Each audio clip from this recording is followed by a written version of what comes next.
The 21st entry in our continuing series of guilty pleasure movies is Sylvester Stallone's 2000 remake of Michael Caine's old crime thriller Get Carter, also called Get Carter. You want to do this little dance here for old time's sake, Jack? Then bring it. You're a big man, but you're out of shape. With me, it's a full-time job. Sylvester Stallone. Miranda Richardson, Rachel Lee Cook, Alan Cumming, Mickey Rourke, and Academy Award winner. And we're back, like we never left. Welcome to episode 252 of the Confessions of a Not-So-Dangerous Mind podcast. I'd like to thank you all for spending some of your Tuesday morning here with me in New York. Once again, we're going to skip past all of that promotional jazz and get right to the guts of the episode. The 21st entry in our continuing series, Guilty Pleasure Movies. And this will be the fifth film starring my guy, everyone's favorite, Sylvester Stallone. Now, so far in the Stallone pantheon of guilty pleasure movies, we have had Over the Top, Cobra, Tango and Cash, and Daylight. None of those are really any good. I think that Tango and Cash is probably the best film out of the four. I've seen Cobra the most. But today's movie is a film that I love and I have seen multiple times. It might be the worst. It might be the worst one so far from the Stallone guilty pleasure pantheon. And man, I love Sly. He sure knows how to he's made some great movies, but he knows how to make entertaining, terrible movies. And that is a skill.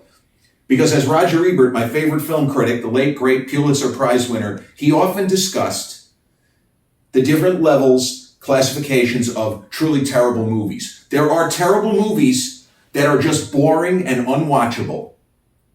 And then there are terrible movies that nevertheless reach a kind of cinematic nirvana, that they revel in their awfulness, that they seem to be aware of how much they suck, and yet they still manage to entertain. Towards the end of the 90s, with the modest success of Copland and a sense that Stallone wasn't going to make any more he wasn't going to make any more Rambo movies. I was wrong about that. He wasn't going to make any more Rocky movies. Was wrong about that. And he was tired of being a piece in an erector set, which was his way of describing the sorts of action movies that he made in the 90s, where it became a matter of diminishing returns. He wasn't really doing any acting. It was just him reacting to special effects, green screen of the day, and shit blowing up real good. He wanted to entertain. He wanted to play heroic characters as he always had. But there was no real call for a sequel to Demolition Man or Cliffhanger at that juncture. Now they're still talking about doing a Cliffhanger too. I don't know what that would be.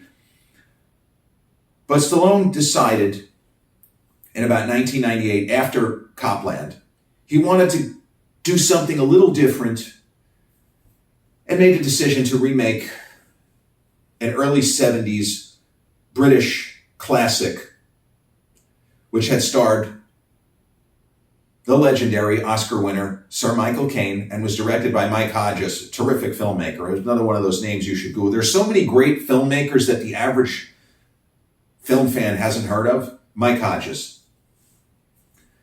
So in 1971, Mike Hodges and Michael Caine teamed up for an adaptation of a 1970, so quick turnaround time, novel called Jack Returns Home. And it's more or less about a pretty lousy guy who has connections to organized crime. Maybe works for organized crime. Maybe he's a cleaner. Maybe he's a fixer. Maybe he's just a guy who you call when you need someone's head split open. That's the character that Michael Caine plays. Now, for this sort of remake, Stallone was going to play the lead of Jack Carter. They were not going to film it in London. He's a Vegas mob enforcer, or as he puts it, people make promises and break them.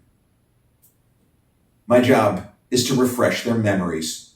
So he is a guy who is immaculately dressed. And I remember seeing the preview, and Stallone was like, never looked this good in a movie. He has a goatee, which is epic. It's the best goatee I've ever seen.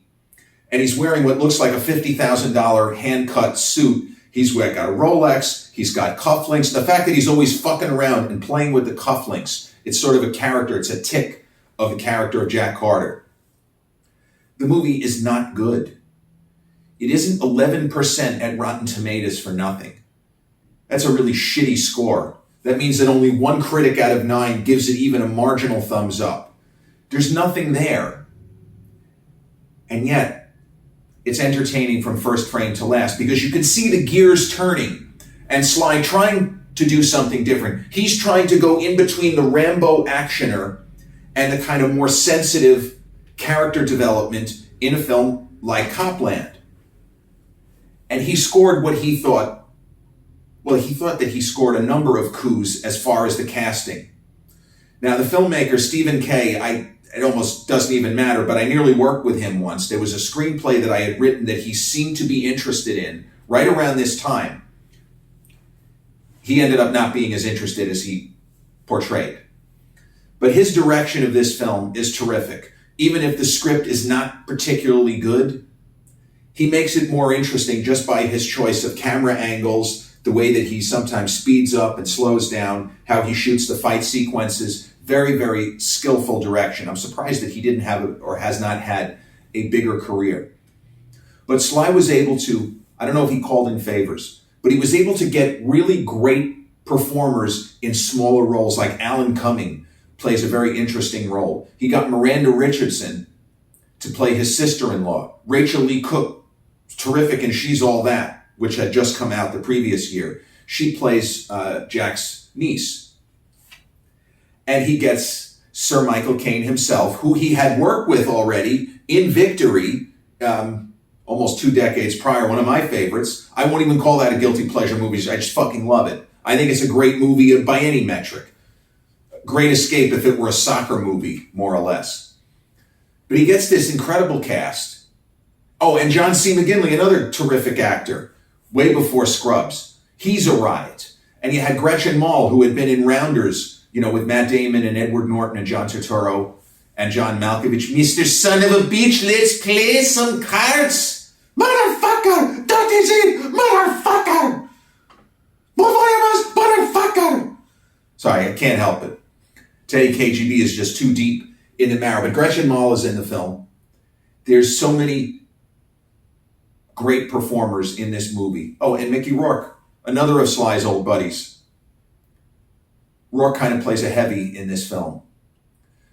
The basic plot. Oh, and let me also point out, it had the misfortunes. I thought that even if Get Carter was not that good, Stallone had built up enough goodwill with Copland, and he was very funny in a voice role in the DreamWorks animated film Ants, which ended up being a pretty significant hit.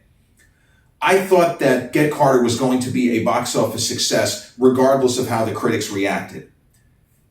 Unfortunately, it came up against a runaway train called Meet the Parents. Meet the Parents owned the box office, crushed everything in its path. And I feel like even if Get Carter had been a quote-unquote better movie, it was going to get swallowed up anyway. And Get Carter just bombed at the box office. But the basic idea is you have a guy, Jack Carter, a mob enforcer, whose daily life entails threatening, cajoling, and beating the shit out of people. It's Rocky Balboa 25 years later, because if you all remember, in Rocky, he plays a strong arm for a numbers runner, for a gambling racket. It was his job to make sure people pay. He was a collector, but he couldn't really do it. He wasn't really into that work because, oddly enough, for a boxer, he took no delight in hurting people. He would hurt people for money, for a living. This is what I do. I'm a fighter. But if you had some poor schmuck that he knew had gotten a bad break, and Rocky's supposed to break his thumbs, he doesn't want to break his thumbs. If I break his thumbs, Mr. Gatso, how is he going to How is he going to ever try to pay you back? Hey, Rock, let me do the thinking here, please. But in Get Carter, he plays a mob enforcer whose daily life essentially amounts to beating the shit out of people. He gets a call, his brother's dead. He didn't necessarily have a great relationship with his brother, but his brother left behind a wife, that's Miranda Richardson, and a daughter, that's the Rachel Lee Cook character. And there is something within this hulking brute of a goateed man. He's got to do something. So he temporarily leaves his life. He's not supposed to. He's warned by John C. McGinley, Jack, you take care of the business or the business will take care of you. John C. McGinley plays that kind of on-edge, wacky character that he played in so many movies, whether it was Platoon or Wall Street even, or later on Scrubs. He's just a very edgy kind of an actor. You take care of the business or the business will take care of you. But Jack Carter walks away from his daily life of beating the shit out of people to, well, by trying to find out what happened to his brother, he simply starts beating the shit out of different people. Can't take the dog out of the fight if the fight, like, this is who he is. He's a blunt instrument, blunt force trauma. That's his language. Now, the Jack Carter of the Michael Caine version, he's more likely to use a gun.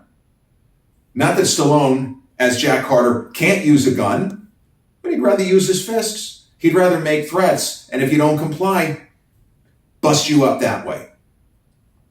So the plot, which is very kind of labyrinthine, you don't even need to worry about it. I'm going to give you spoilers, but it doesn't matter. Anybody could have honestly summarized this plot in 30 seconds or less. He realizes that an old acquaintance of his, I think his name is Cyrus, played really well by Mickey Rourke. Now Mickey Rourke was at an interesting point in his career. Rourke and Stallone came up roughly the same time. Mickey's a little bit younger. But Mickey was somebody who, when he first hit the scene, there were those, as they had with Sly, that saw parallels with Brando and said words to the effect of, this kid could be the new Brando. And Rourke gave a number of very dynamic, distinctive, wasn't always playing the same character, performances in the 80s in movies like Body Heat, Diner, Year of the Dragon, Angel Heart, my all-time favorite horror film. And then Mickey, he seemed to lose interest in acting for a time, began making shitty movies, and he went to one of his first loves, boxing. Even though he never actually lost a fight, according to the judges, his face kind of got messed up a little bit, and he had bad plastic surgery. And then he resurfaced in 1997, Francis Coppola's The Rainmaker, in a performance that was so great, there were people saying, I think Mickey's actually going to get a supporting actor nomination. The supporting actor nomination for playing J. Lyman Stone, essentially Matt Damon and Danny DeVito's boss in the movie, the best supporting actor nomination didn't materialize. The role's just not big enough. It's not big enough. If anybody from that movie was going to get a supporting actor nomination, it would have been DeVito or Jon Voight, who was just chewing scenery. Every line reading by Jon Voight in that film is fucking gold. He chews it up even more than he does the next year with Will Smith in Enemy of the State. Not as much as he does in the same year's Anaconda, leering at Jennifer Lopez. I forget it. The Anaconda scene, when Jon Voight winks, screaming with laughter on that one. But the idea is that in this particular film, Mickey Rourke, playing a supporting character, he has limited screen time, and every moment that he is there, he is calculating and he is trying to take the spotlight away from the star. And normally, when you see somebody so blatantly, flagrantly overacting, over-emoting, it doesn't work. But for this ridiculous movie, Rourke's gesticulations, to use a Walt Frazier quote, kind of works. So Stallone is convinced that this acquaintance of his, who's a real scumbag, Cyrus, played by Mickey Rourke, is the person responsible for, now he doesn't know exactly what happened to his brother, but he wants an explanation. And Mickey doesn't really give it to him. And Alan Cumming, another guy who seems connected to the bad guys, he doesn't really give it to him. And I guess Sly reaches a point where he really doesn't want to just beat the shit out of everybody. He actually wants to figure out what happened. Maybe my brother did something bad. Maybe I'm barking up the wrong tree.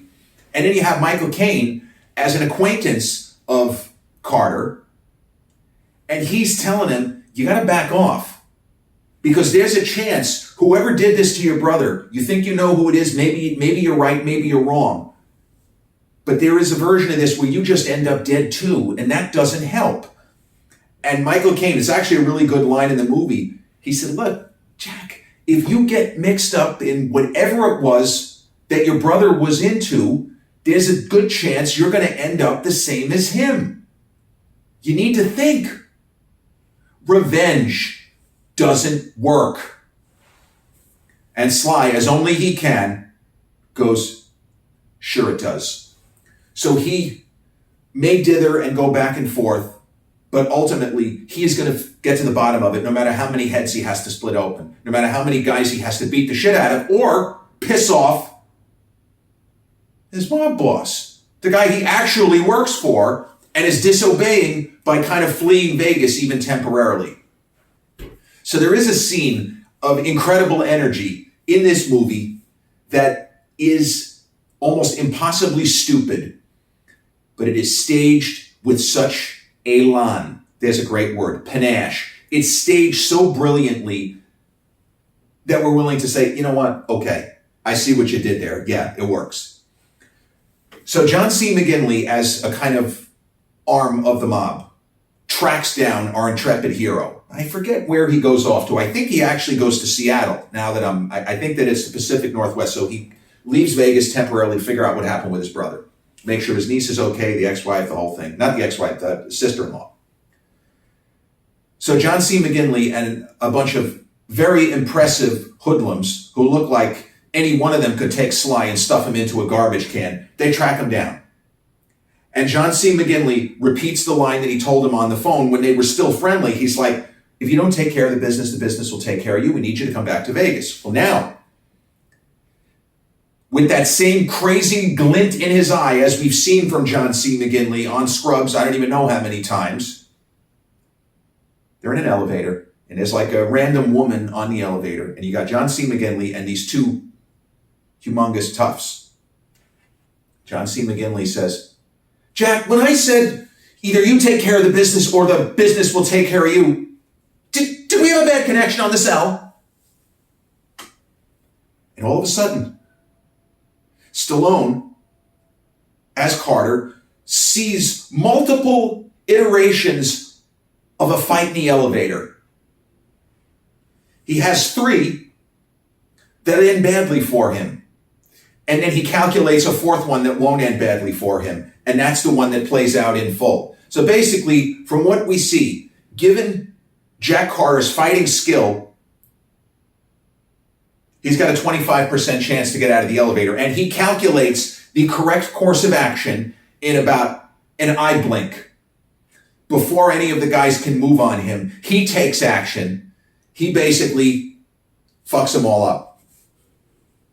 I don't even think he bothers to apologize to the lady who was in the elevator.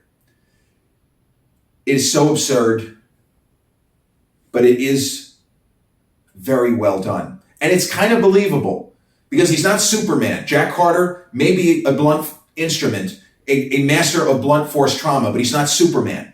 And most of the runouts of him in the elevator and 3 guys, 2 of whom have guns and he doesn't have one, he's going to die because they're there at the very least to break a number of bones. And at worst, they're going to probably torture him to death just because they're, I guess, connected to the mob. So the movie seems to build to a showdown, and there's a moment where it appears that Jack Carter may be willing to not get any deeper, except for the fact that his niece has been taken advantage of.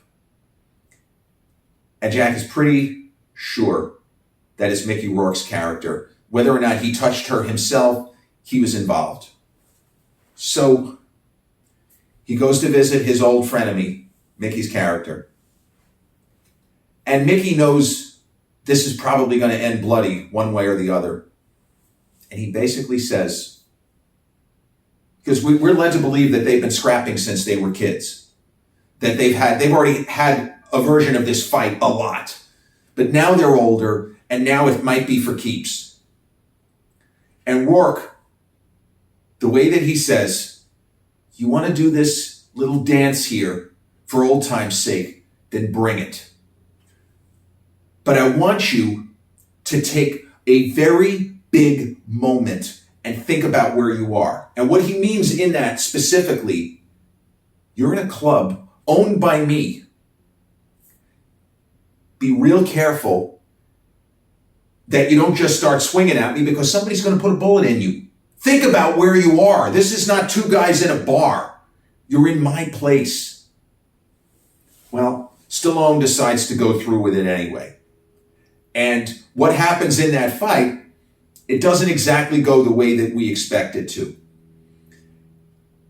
So the story kind of flips in a different direction. And suspicion soon falls upon the original Jack Carter, Michael Caine's character. But it really isn't a movie about reveals. It's not a movie about plot twists. It's a film showing a great star in Stallone trying to get blood from a stone, trying to make lemonade out of, I don't even know, not even lemons. Sly had to know that this script didn't work. He had to know. As a successful writer himself, and he may have contributed little bits and pieces, but this script was not his. He didn't write this. He wasn't involved in the production. He had to know that this movie wasn't going to work, but he gives it everything he's got. You can see him straining and trying to make every scene interesting. As the filmmaker, also Stephen T.K., he worked a little bit on the script, but it also wasn't his. But all of the kind of the dizzying camera angles, the jarring cuts, it's just an attempt to try to make it more interesting than it actually is. Because story-wise, there's just nothing there. There's nothing there. And even with that, at the end of the movie, we leave entertained. Now, I didn't see the film in theaters. Did not. I saw it, I rented it. And I figured it was going to suck, but I was pleasantly surprised. This is a movie, if you have lower expectations, will work. And there's enough really ridiculous dialogue. It adds to the fun factor. It adds to the guilty pleasure aspect of the narrative. It is great to see Sly and Michael Caine on screen again. You know, they're friends in real life. And so different to what they did in Victory, where Stallone is, the ugly American, and Michael Caine is essentially playing one of the best soccer players in the world, football if you prefer. So it's kind of straining credibility to watch Michael Caine running around on the pitch. I mean, he wasn't that old. He was probably pushing 50 at the time, and he's running around with Pele, screaming at Pele, "Leave it, it's mine," meaning, don't touch the soccer ball here. I'm gonna score on my own. 11% on Rotten Tomatoes don't lie, though. I mean, you have disappointing, disastrous movies such as Bonfire of the Vanities that are running 30% and Get Carter as 11. I guess people were maybe expecting a different movie. You start imagining why people take certain projects. I don't know what drew Sly to the project. I really don't. But I appreciate that he attempted something different and that he continued to try to do different things in that era. The next film, he seems to be the star. He did the movie Driven with Till Schweiger, and I forgot who else. Driven was a Formula One kind of a movie. Brad Pitt making a Formula One movie. I think it's wrap filming as we speak. And that was a movie that was interesting. And then he did a film called Shade, where he played a kind of infamous card shark. That's a really twisty film with Jamie Foxx and Stuart Townsend, a fantastic all-star cast. Highly recommend that movie, Shade. But this was a transitional type of a period for Stallone, where he was no longer playing the young guy, and he was still too young to play the old guy, except in certain applications. The Rocky Balboa movie was still years away, where he kind of plays a 50, I guess he's probably supposed to be a 50-year-old Rocky. In real life, Sly was, pushing 60. But Get Carter, every bit a guilty pleasure movie. And one that if it's on, I can always watch it. And it's the sort of thing where some of the dialogue is so idiotic that you can kind of get into it, almost shouting back at the screen how dumb it is. Fun, entertaining, and an hour and 40 minutes of guilty pleasure. Cinematic junk food. Get Carter, 2000 film, directed by Stephen T.K., written by David McKenna, and starring Sylvester Stallone, Sir Michael Caine, Mickey Rourke, Miranda Richardson, John C. McGinley, Alan Cumming, and Rachel Lee Cook. This has been episode 252 of the Confessions of a Not So Dangerous Mind podcast. I'd like to thank you all for spending some of your Tuesday morning with me here in New York. If you check out this episode on the YouTube channel, haven't done so already, please click like, subscribe, comment, share, turn on those notifications. Or if you catch this episode on the audio platforms such as Spotify or iTunes, same general rule applies. Click like, subscribe, share, and turn on those notifications. I'll be back with a new episode sooner than you think. Till then, peace.